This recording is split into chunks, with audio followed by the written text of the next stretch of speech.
Je prie que ce message puisse trouver quelqu'un qui a besoin de l'entendre. Le silence des dieux ne traduit pas son absence. Juste parce que tu n'entends ou ne vois rien ne veut pas dire qu'il est absent.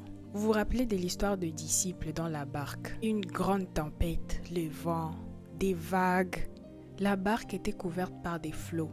Vous pouvez imaginer la peur qu'y ressentaient les disciples face à cette situation. Mais pendant ce temps, Jésus dormait. Oui, il dormait.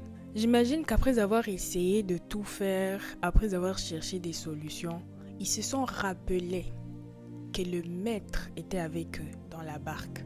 Et c'est là qu'ils sont partis le réveiller. Ils ont dit « Seigneur, sauve-nous, nous périssons ». Le fait que Jésus était avec eux dans la barque n'avait pas empêché la tempête de surgir. Mais une chose est certaine, il était là avec eux.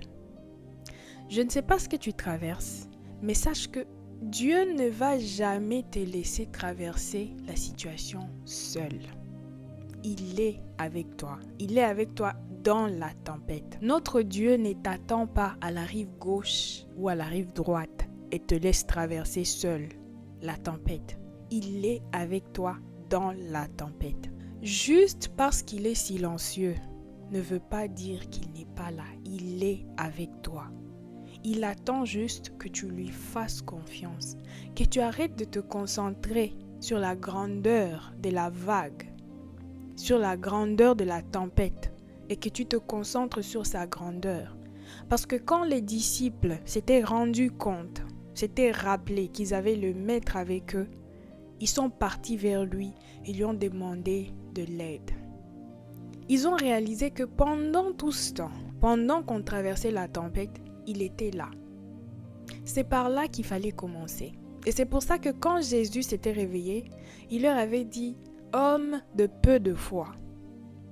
Quand tu es avec Dieu, quand tu avances avec Jésus, tu n'as pas à avoir peur. La tempête est grande, mais ton Dieu est plus grand. Concentre-toi sur Jésus.